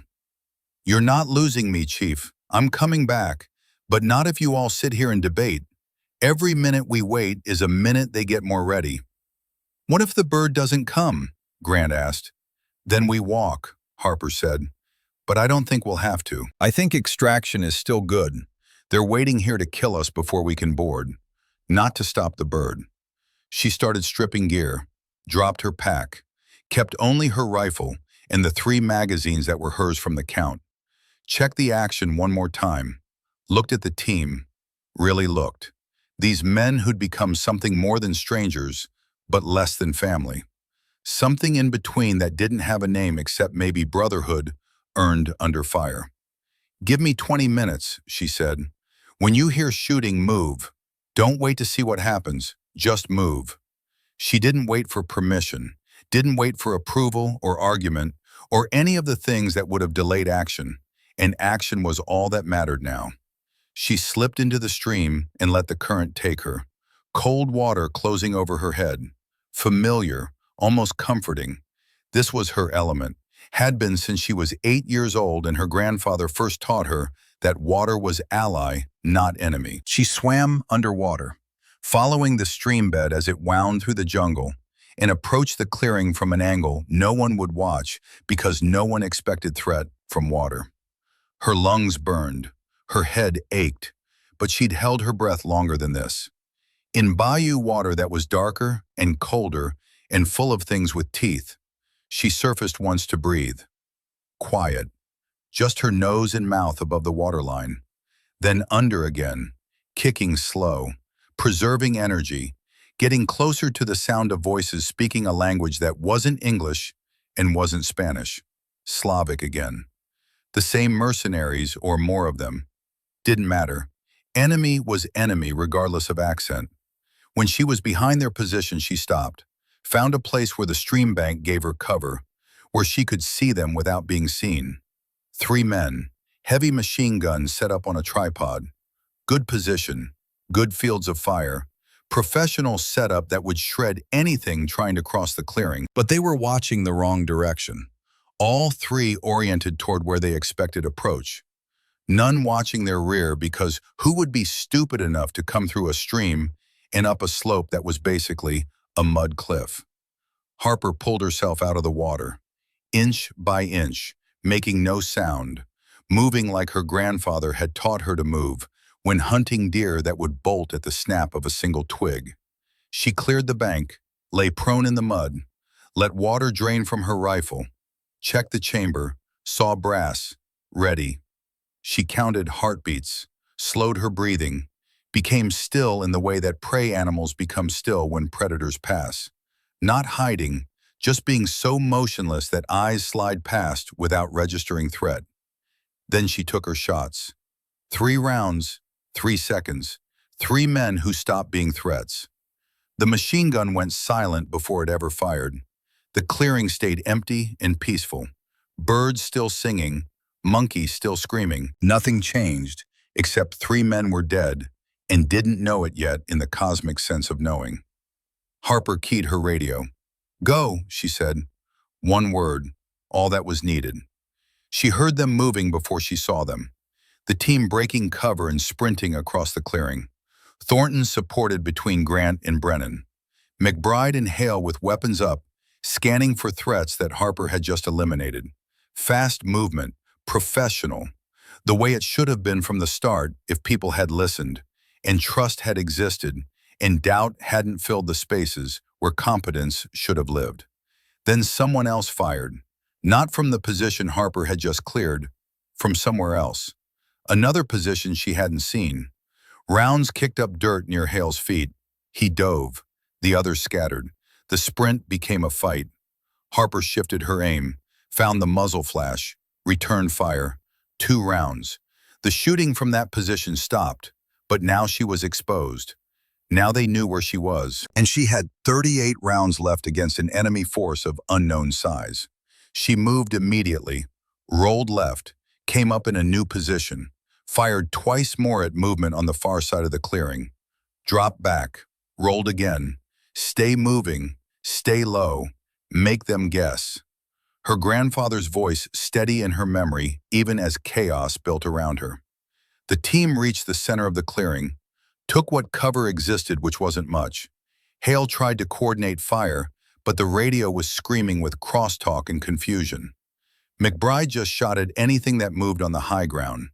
Grant tried to shield Thornton with his own body. Brennan returned fire with careful precision that said he understood ammunition was finite and panic was luxury they couldn't afford. Harper flanked, used the stream again, moved to a 3rd position, came up behind another enemy fighter who was focused on the team below. 1 shot. He dropped. She was already moving before his body hit the ground. The fight became chaos, not the organized chaos of training, but the real kind. The kind where nobody knows what's happening, except that bullets are flying and people are dying, and the only choice is keep moving or die still. Harper moved, fired, moved again, created the illusion of multiple shooters, made the enemy think they were surrounded when really it was just 1 girl with a rifle, and the kind of determination that comes from having nothing left to lose. She heard the helicopter before she saw it, the distant thump of rotors that meant extraction was real, was coming, was going to happen if they could just survive the next 2 minutes. She keyed her radio. "Bird inbound, get ready to load." The enemy heard it too, shifted tactics, started trying to get to the clearing, to stop the extraction, to finish what they'd started. But Harper was between them and the team now, had positioned herself without thinking about it as the barrier. the wall. The thing that stood between her people and the people trying to kill them. She fired her last magazine dry, dropped it, reached for another, found nothing. Out of ammunition, out of options, out of everything except the knife her grandfather had given her, and the absolute certainty that she wasn't done yet. An enemy fighter rushed her position. She met him with the knife. Close, brutal. The kind of fighting that isn't about technique, but about who wants to live more. She wanted it more. He went down. She took his rifle, kept fighting. The helicopter flared over the clearing. Fast insertion. Professional pilot who understood the situation without needing explanation. The team moved toward it, Thornton being carried now, unconscious or close to it. Grant and Brennan hauling him like cargo that was precious and irreplaceable. Harper provided cover, fired the captured rifle in controlled bursts, made them keep their heads down, gave her team the seconds they needed to reach the bird, to load, to get Thornton aboard, to turn and realize she wasn't with them. McBride's voice over the radio. "Ash, where are you?"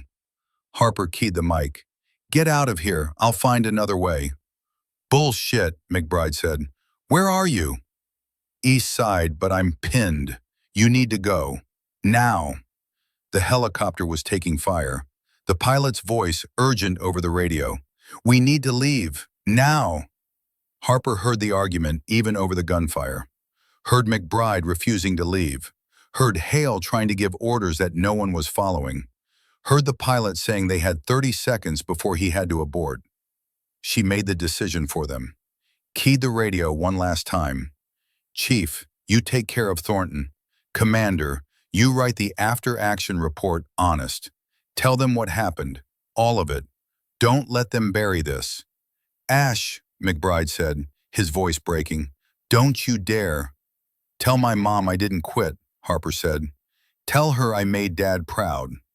She released the radio key, stopped listening to their protests, focused on the problem in front of her, which was surviving long enough to find a way out that didn't exist yet, but might if she was smart and lucky and refused to give up. The helicopter lifted off. She heard it go, felt the wash of the rotors fade, felt the absence of backup and support, and the team that had become hers somewhere in the last 24 hours. Felt alone in a way she hadn't felt since her grandfather died, and she'd understood for the first time that some kinds of alone can't be fixed by other people showing up. She moved through the jungle, no direction except away, no plan except survive. The enemy followed, but they were loud, clumsy compared to someone who'd grown up in swamps and learned to move like water. She lost them in the thick vegetation, doubled back, crossed her own trail 3 times to confuse the tracking. By the time the sun started setting, she was miles from the clearing, exhausted, dehydrated, out of ammunition again, but alive, still moving, still refusing to quit because quitting meant dying, and dying meant her father and grandfather had wasted their time teaching her, and she wouldn't do that to their memory. She found water, drank carefully, knew that bad water could kill as surely as bullets, but thirst would kill faster. Found a place to hide as darkness came, a hollow beneath fallen trees that was invisible unless you were looking for it and knew what to look for. Crawled inside, let exhaustion take her. She woke once in the night to voices passing close, speaking that same Slavic language, searching for her. She stayed perfectly still, controlled her breathing, became part of the hollow, part of the earth. Nothing that deserved attention or investigation. They passed. She didn't move for another hour just to be sure. When dawn came, she moved again. South now, toward the border, toward civilization, toward anything that wasn't jungle and enemies and the constant calculation of how many more hours she could keep going before her body simply stopped cooperating. She walked for 2 days, lived on water and the few edible plants she could identify, avoided people, avoided trails, avoided everything except the basic necessity of putting distance between herself and the people who wanted her dead. On the 3rd morning, she heard a vehicle, Civilian. Aid workers judging by the logos. She watched from cover for an hour, made sure they were what they appeared to be, then stepped out into the road in front of them. One boot, no gear, rifle gone, just a girl who looked like she'd been through something that shouldn't be survived. They stopped. A woman got out, asked questions in Spanish that Harper answered in English, asked if she needed help with an earnestness that said she'd never seen combat and didn't understand what Harper had just walked out of. Harper nodded. "Yes," she said, "I need help. Can you take me to the nearest American embassy?" The woman agreed, helped Harper into the vehicle, gave her water and food, and a blanket that smelled like it had been used to wrap supplies. Harper took it all, said thank you, closed her eyes and let someone else navigate for the first time in 3 days. At the embassy, they didn't believe her at first. A teenager showing up alone claiming to be military, claiming to have survived an ambush and walked out of the jungle. It sounded like trauma, like fantasy, like the kind of story people tell when reality breaks them. Then they ran her fingerprints, made some calls. Faces changed. Suddenly she was real. Suddenly her story mattered. Suddenly senior people were involved and questions were being asked, and Harper was sitting in a medical facility being checked for injuries and dehydration, and all the things that happen to people who spend 3 days in hostile jungle. They flew her home. Military transport, no ceremony, just a seat in the back of a cargo plane with a medic who checked her vitals every hour and made sure she drank water and ate food that her stomach didn't want, but her body needed. 48 hours after walking out of the jungle, she was on American soil, standing in a debriefing room with officers whose ranks she couldn't process anymore because rank had stopped mattering somewhere around the second firefight and never started mattering again. They asked questions. She answered. Showed them the folders she'd taken from the first ambush, the photos, the maps, the evidence of betrayal that someone had worked very hard to create and she'd worked harder to preserve. They took it all, promised investigation, promised justice, promised things that Harper didn't believe anymore, but nodded along with because arguing was exhausting and she had no energy left for exhaustion.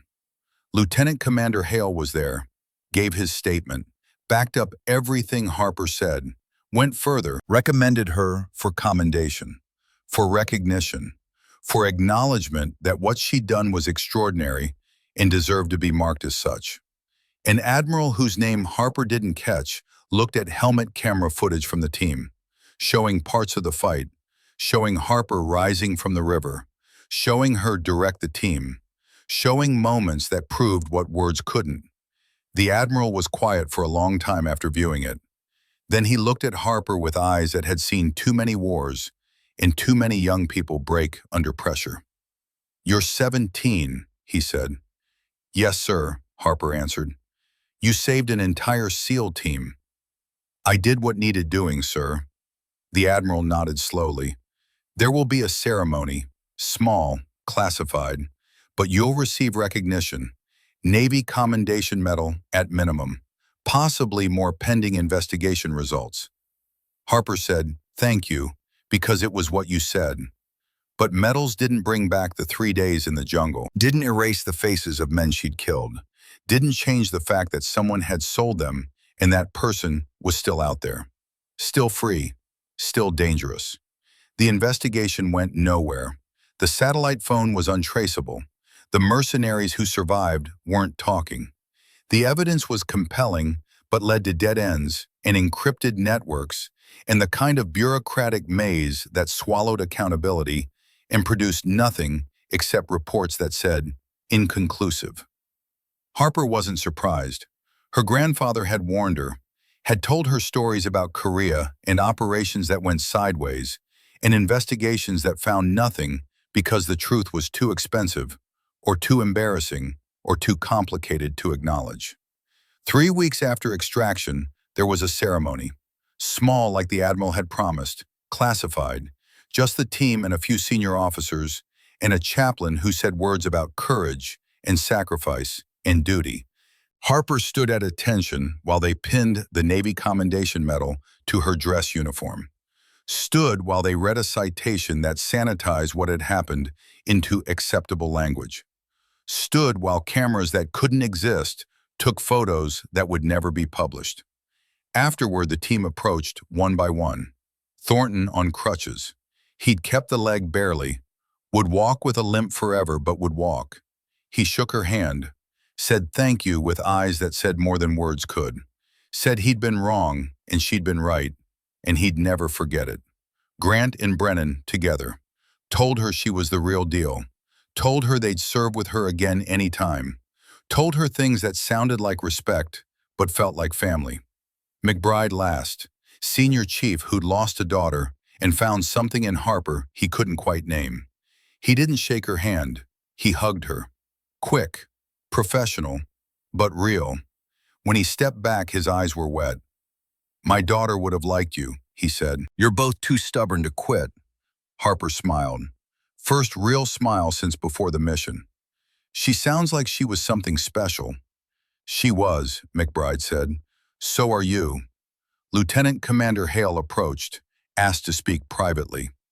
They walked to a corner of the room while others talked and drank coffee and pretended this was normal. Hale looked at her seriously. I failed you, he said. Failed the team. I should have listened. Harper shook her head. You did what training taught you, sir. Plans and confidence and command authority. You weren't wrong to trust those things. The situation was just bigger than they could handle. I'm putting in for a training rotation, Hale said. Back to basics. I need to remember what I forgot. That's good, sir, Harper said. The teams need officers who remember to listen. They stood in silence for a moment. Then Hale asked the question Harper had been waiting for. What will you do now?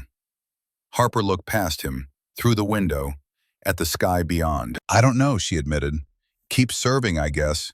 Keep trying to make Dad proud. You already did that, Hale said quietly. Whatever you do next is for you.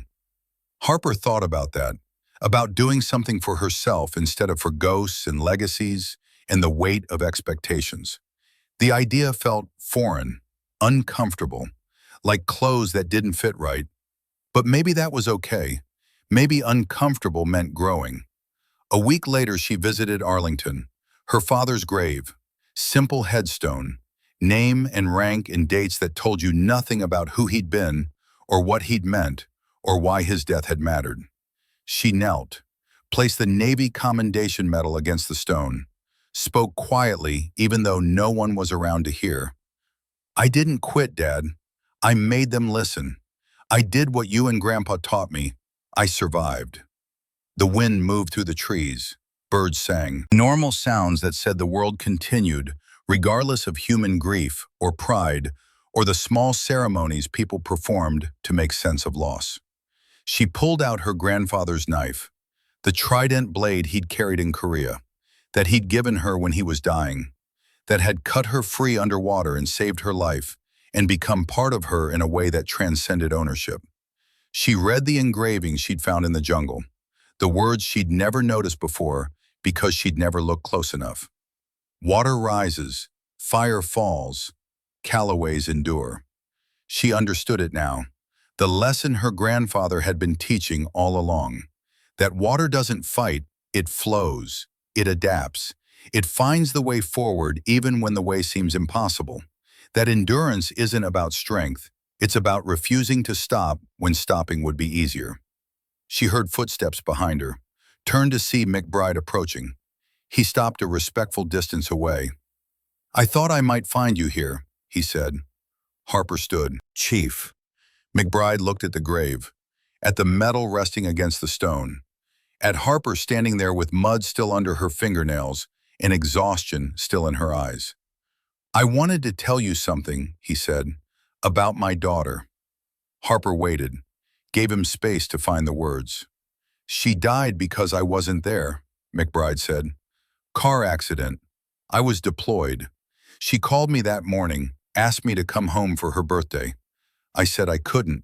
Mission came first. 3 hours later, she was gone. I'm sorry, Harper said. McBride shook his head. I'm not telling you for sympathy. I'm telling you because I was hard on you for the wrong reasons. I didn't want to fail another kid. Didn't want to care and lose again. But you made me care anyway, and you didn't let me fail you. You wouldn't allow it. Harper didn't know what to say to that, so she just listened. What you did out there, McBride continued, that wasn't just training. That was character. That was refusing to quit when quitting would have been justified. That was choosing to fight for people who doubted you. That's rare. That matters. Thank you, Chief, Harper said. McBride reached into his pocket, pulled out a patch, handed it to her. It was a SEAL trident, but not official, custom made, with her call sign embroidered beneath it. Ash. You earned this, he said. More than most who wear it officially. I want you to have it. Harper took it, felt the weight of it, the meaning, the acceptance it represented. She looked up at McBride with eyes that were suddenly wet. I don't know what to say. Don't say anything, McBride said. Just keep being what you are. Keep making old men like me remember why we started doing this work. Keep showing up when it matters. They stood together in silence. Two people connected by trauma and survival, and the kind of bond that forms when death gets close and you refuse to let it win. Around them, Arlington stretched away in rows of white stones. Thousands of stories. Thousands of people who'd served and died and left behind people who missed them. Harper thought about her father, about her grandfather, about the men and women sleeping in this ground who'd made choices and paid prices and trusted that their sacrifices meant something. She thought about whether her survival honored them or cheapened them or simply was what it was. She decided it didn't matter. What mattered was moving forward, was taking the lessons and the scars and the knowledge and doing something with it, was refusing to let the weight of expectation crush her before she figured out who she was beyond the legacy. What will you do now? McBride asked, echoing Hale's question from the ceremony. Harper looked at the sky, at clouds moving across blue that seemed impossibly vast after days under jungle canopy. I think I'll keep serving, she said. Keep trying to get better. Keep learning. Good, McBride said. The teams need people like you. Harper smiled slightly. People like me, young, female, too stubborn to quit. People who rise when others think they're done, McBride corrected. That's not about age or gender. That's about character. They walked toward the parking area together. Two soldiers who'd started as strangers and become something else through fire and fear and the kind of trust that can't be demanded but only earned. At the gate, McBride stopped, turned to Harper. One more thing, he said. The investigation into who sold us. It's going to go nowhere. You know that, right? Harper nodded. I know. Don't let that make you cynical, McBride said. Don't let that break what they couldn't break in the jungle. Stay who you are. The world needs more of that, less of the other thing. Harper thought about that, about staying who she was in a world that would reward her for becoming harder, colder, more like the people who'd betrayed them. She thought about her grandfather teaching her to swim, about her father's letters from deployment that always ended with, be good and be kind, about lessons that said strength and kindness weren't opposites but complements. I'll try, Chief, she said. That's all I can promise. It's enough, McBride said. It's more than most people manage. He left. Harper stood alone in the parking area, holding a patch she hadn't officially earned, but had been given anyway, thinking about rivers and fire, and the way water rises even when everyone thinks it's done, thinking about her grandfather's knife and her father's grave, and the long road ahead that she'd have to walk alone, because that's what growing up meant. She pulled out her phone, called her mother for the first time since getting back stateside. The phone rang 3 times, then her mother's voice. Harper? Baby, is that you? Yeah, Mom, Harper said. It's me. I'm okay. I'm coming home. Her mother cried, asked questions, said things that mothers say when their children survive things they shouldn't survive. Harper listened. answered when she could. Let her mother's voice wash over her like water that cleanses instead of drowns. When the call ended, she stood for another moment, looking back at the cemetery, at the rows of white stones that marked lives lived and ended in service of something larger than individual survival. She thought about adding her name to those rows someday, about whether that would be noble or wasteful, or simply what happened when you chose this life.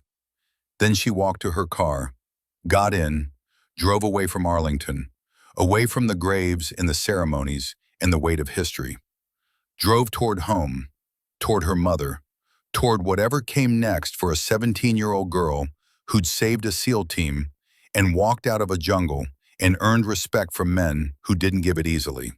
The road stretched ahead, long, unknown, full of possibilities that she couldn't see yet, but would meet when they came.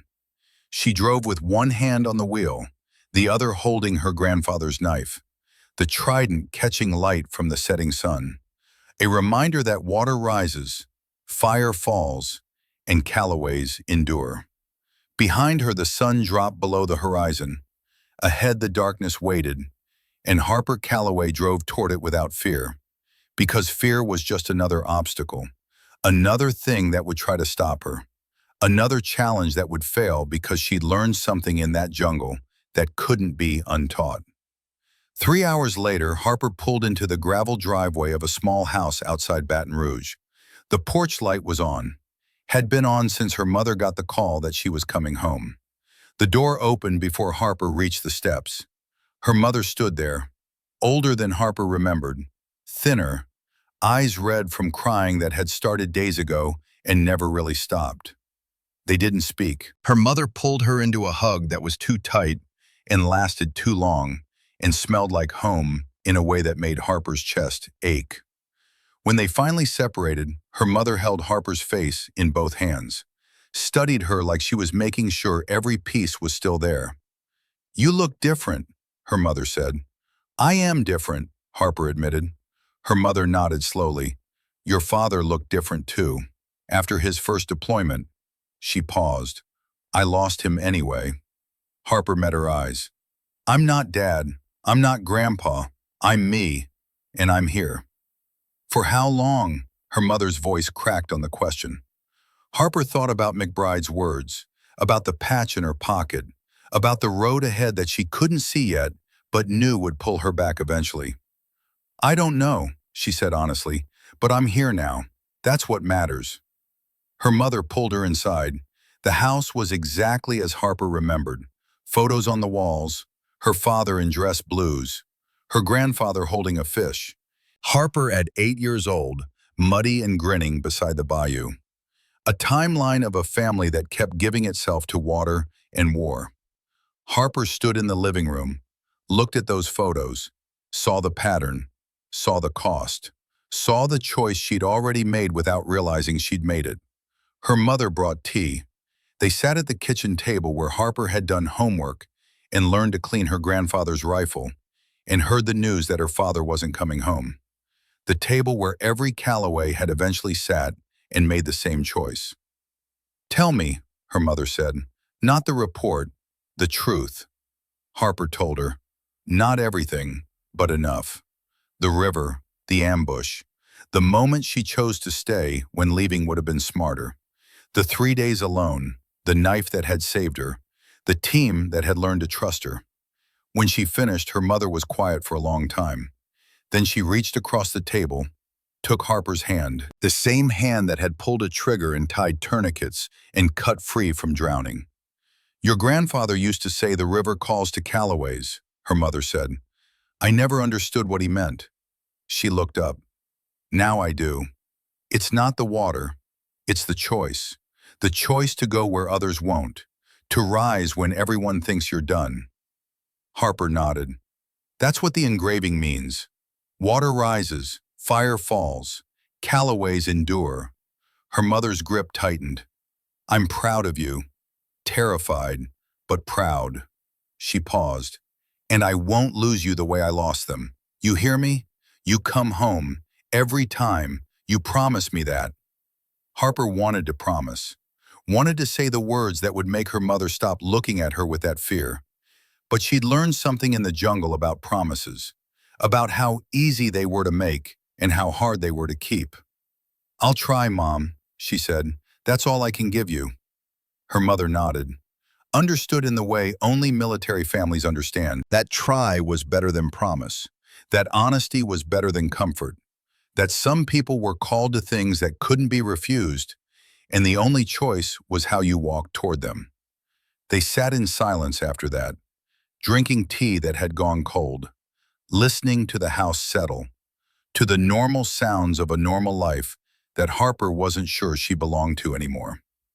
Later, in her childhood bedroom, Harper lay in bed that was too soft after sleeping on jungle ground, stared at the ceiling, thought about the team, about Thornton learning to walk again, about McBride carrying a daughter's ghost, about Hale relearning humility, about Grant and Brennan who'd become brothers in fire. Thought about the mercenaries still out there, about the person who'd sold them still free, about injustice that wouldn't be answered and betrayal that wouldn't be punished. Thought about her grandfather's voice in the bayou, her father's letters from deployment, McBride's words at Arlington, all saying the same thing in different ways. That the cost of service is paid in small pieces, that heroism isn't loud, that courage is choosing to show up when showing up might kill you. She pulled out the patch McBride had given her, the trident with her call sign beneath it. Ash, what remains after fire? What rises when everything else is consumed? She pinned it to the bulletin board above her desk, next to a photo of her father, next to her grandfather's dog tags, the beginning of her own timeline, her own story written in water and fire and choices that couldn't be undone. Sleep came eventually, restless, full of dreams where the river burned and the radio crackled and voices called her name from darkness she couldn't see through. She woke twice, reached for a rifle that wasn't there, scanned for threats in a room that held only memories. When dawn came, Harper was already awake, standing at her window, looking out at the bayou beyond the yard, the water dark and still in the early light, waiting, always waiting. Her phone buzzed, a text from McBride, simple, direct. "How you holding up, kid?" Harper typed back, "Still here, Chief, still standing." The reply came fast. "Good. World needs people who stand. Check your email." Something came through channels. Harper opened her email, found a message with a .mil domain. Subject line, "Assignment orders." Her heart rate picked up. She opened it. Orders for advanced training. SEAL selection pipeline. Conditional approval pending completion of required certifications. Start date, 6 months out.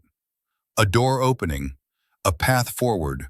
A choice that wasn't really a choice because she'd made it the moment she slipped into the river and decided not to quit. She looked at the bayou again, at the water that had taught her everything she needed to survive, that had saved her when nothing else could, that was calling her even now to go back, to do it again, to rise when the world needed someone who refused to stay down. Her mother appeared in the doorway, saw Harper's face, saw the phone, knew without asking what the message said. "When?" her mother asked. 6 months, Harper said. Her mother nodded, crossed to stand beside her at the window.